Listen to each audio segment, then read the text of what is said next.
Welcome to a special edition of the Balancing Act, Behind the Mystery. Today, we're exploring Neuromyelitis Optica, or NMO, an autoimmune disease that targets the central nervous system. NMO is unpredictable and often strikes totally out of the blue, attacking the optic nerves, the spinal cord, causing blindness, paralysis, and even worse. It's closely related to multiple sclerosis, which is something that I've had to deal with for the last 40 years of my life. That's right, Montel. Actually, autoimmune diseases affect 1 out of 8 people. So let's meet a mother whose relentless fight to save her daughter's life has forever changed the landscape for patients with NMO. Let's go behind the mystery.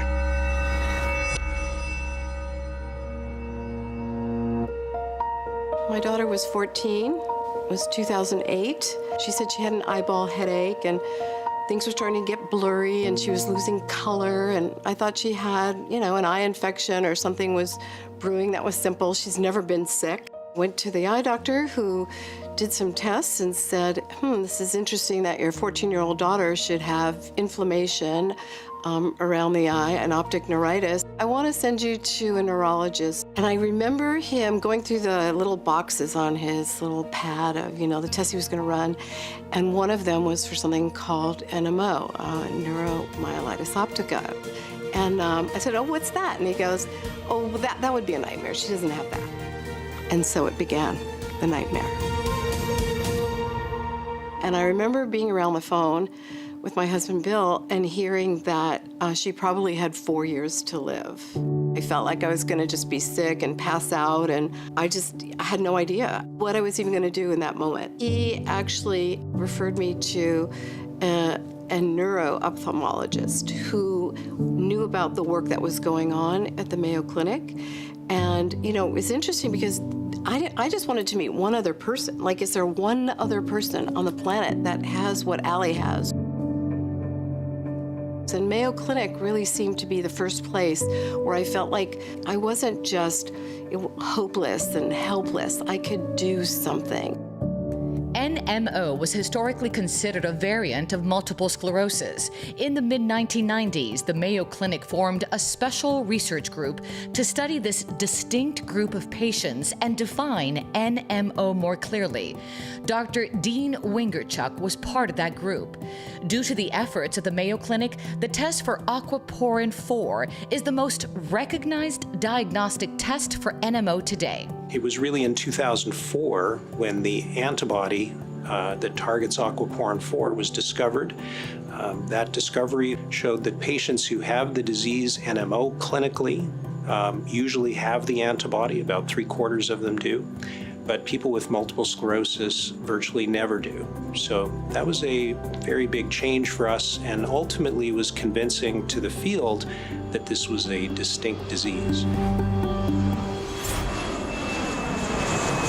I'm in Minnesota. I'm with Allie and went to see the one doctor that was there that was working in this space. And he confirmed the diagnosis. I remember him looking at me and saying, Victoria, within the next few months, Allie is probably going to start going into the next phase of this, which potentially could be paralysis and losing the ability to walk and function. The antibody that we use to diagnose NMO is also important because that antibody is really the cause of the disease, we believe. Aquaporin 4 is the target. It's present throughout the brain, the optic nerve, and the spinal cord. And for reasons we don't fully understand, it's the optic nerve and the spinal cord that take the brunt of the attacks. The symptoms in NMO depend on where the immune system happens to be attacking at the time the disease is active.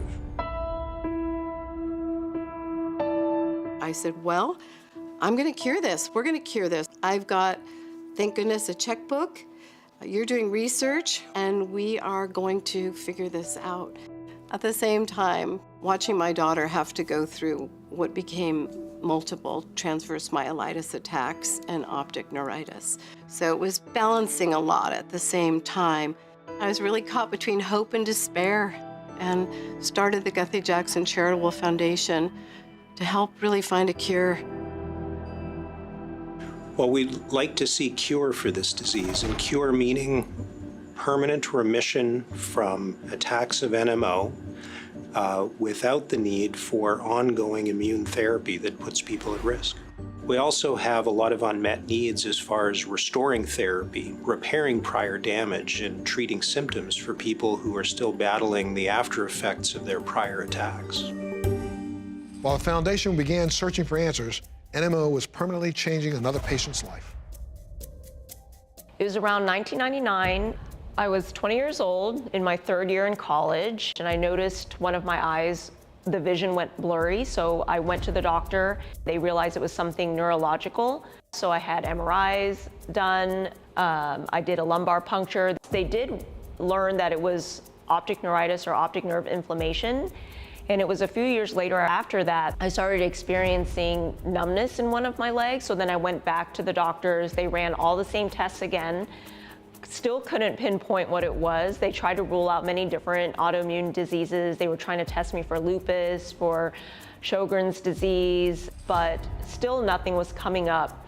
But at that point, they said because I'd had 2 different symptoms that point to MS, that's when the doctors decided by default to diagnose me with multiple sclerosis.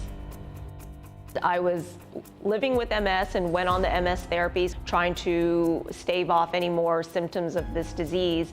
And we noticed, though, that I would still continue to get a lot of attacks every year. And it was affecting my optic nerves, my spinal cord. I remember my worst attack was when, over a period of several days, I suddenly became paralyzed from the neck down. It was very frustrating and scary because I thought that when you were diagnosed and you were put on the treatment for that disease, that it would help and that it would keep all the attacks at bay. But obviously, in my case, it didn't.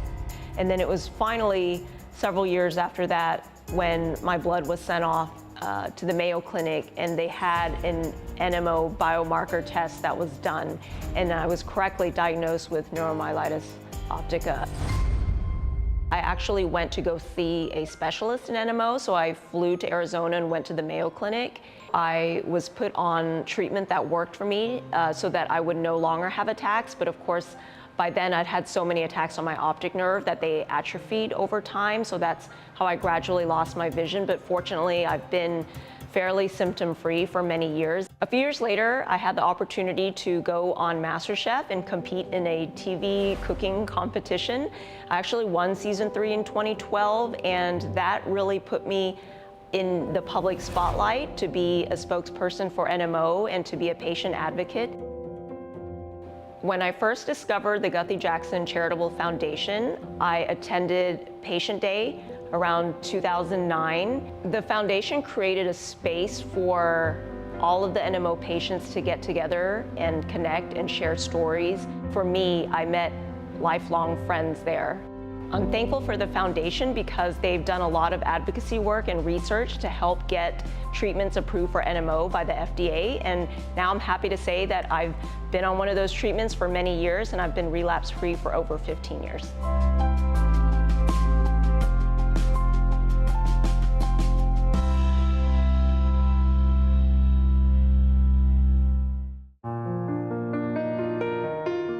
Welcome back, everyone. Joining us is Dr. Michael Yeaman, Professor of Medicine at UCLA and Chief Medical Advisor to the Guthy-Jackson Charitable Foundation. Thank you so much for being here. Thank you so much for being with us today, Doctor. And also with us today is a young doctor who is living with NMO.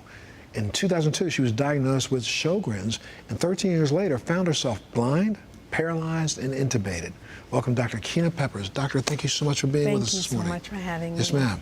Dr. Keena, let me start with you. You've obviously been through some pretty serious challenges with NMO. Can you share some with us? It was absolutely crazy. In 2015, I started having these intractable hiccups, and I went into the hospital to get help.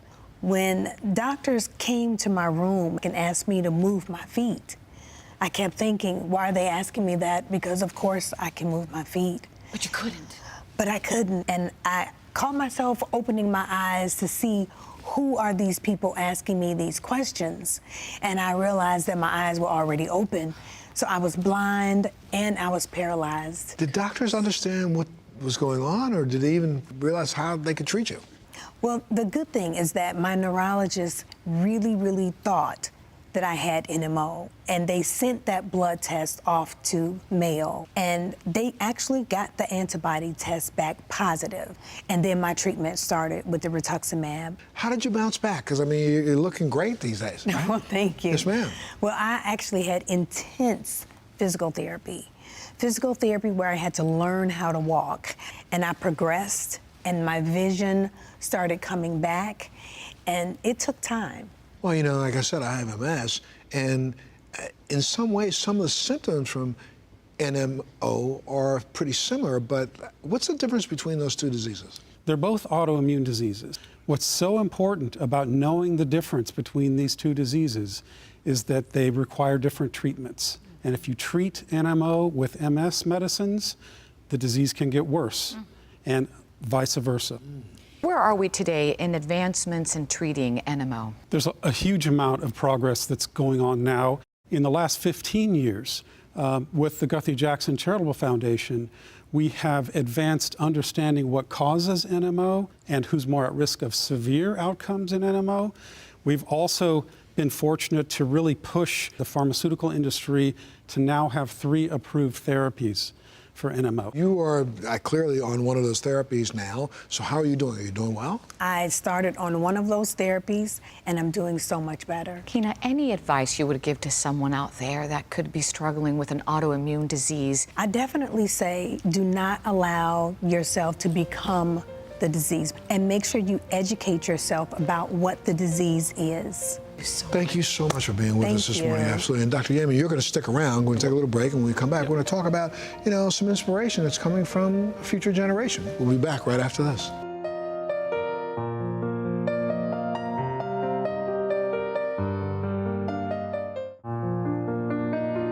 Welcome back to Behind the Mystery of Neuromyelitis Optica, or NMO. A little over a year ago, during various school break vacations, 12-year-old Trey was experiencing recurring bouts of excessive vomiting and was in and out of different emergency rooms around the country. And the only answers his father, Adam, was getting were no answers at all. Let's meet Trey's dad, Adam. What a story. Take a look. When we were transferred to the hospitalist unit, the first thing that happened is they brought a neurology team. The neurology team did a quick workup. They identified a variety of neurological challenges that he was suffering from at the time, and they immediately ordered a lumbar puncture, which is a spinal tap, and a full MRI of his brain and of his upper and lower spinal cord. About an hour after that, a physician pulled me aside at that point and told me that something was really wrong. They had found lesions on his brain. When I saw him attached to so many cords and other things, having trouble breathing, moving, talking, it was really hard. It was traumatic and horrifying. My dad kept saying it's gonna be okay, but it just felt different. I never thought he would be back to normal again. So that same evening, Trey started having a real difficult time breathing. His oxygen levels were dropping, so they immediately brought him down to the ICU. About an hour later, his breathing became so challenged that they had to intubate him for the first time. Seeing him intubated with the tube down his nose was difficult.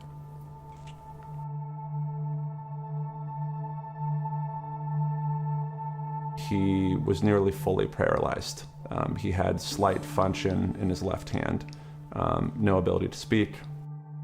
At that point, the neurology team came in and they let me know that the lesions weren't usual, that they were sending off his blood and his spinal fluid to Mayo for a series of tests.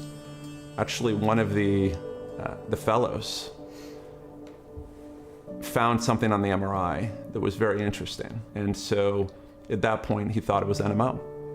Trey couldn't wait any longer. And I agreed for them to start down the path of treatment for NMO prior to receiving the results from Mayo. And there was a lot of risk to that. At the same time Trey was starting his treatment for NMO, I did research online and found the Guthy-Jackson Foundation.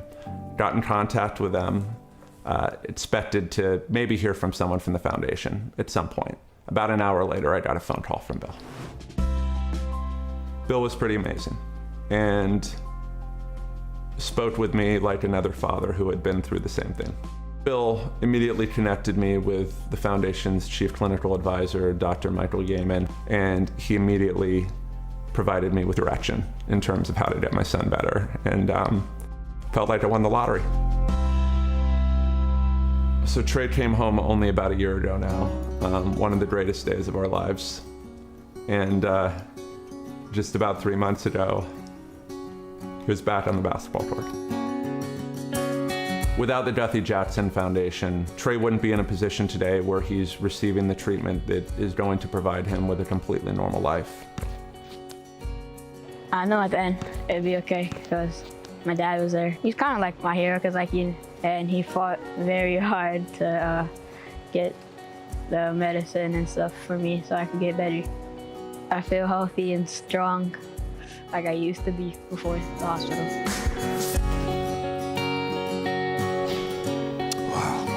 What an amazing young man. That's really a testament to all the hard work that you guys have been doing, right? It is. You know, the patients we've learned from today represent sort of the past, the present, and the future for NMO, but also other autoimmune diseases.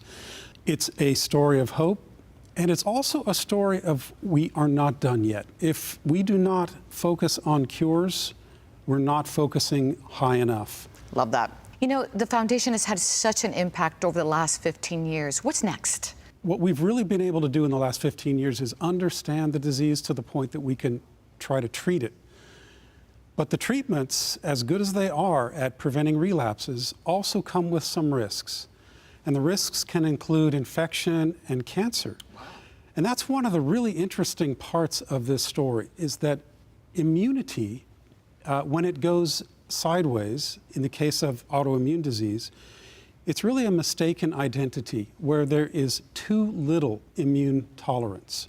And that means the immune system is not tolerant enough. And that is the exciting frontier that we're focused on, called tolerization. I've been facing MS for now 40 years. And, you know, we're still trying to figure out a way that we can even breath the term cure. So I'm hoping that your breakthroughs help with diseases like mine. One thing about these kinds of breakthroughs is that they create faster ways to the next breakthrough. So one success begets the next success. So great having you today. Thank you so much. Thank Appreciate your time. Thank you so much for being here, sir. Yes, sir. Thank you. And when we come back, the next steps in the fight against NMO. So stay right there.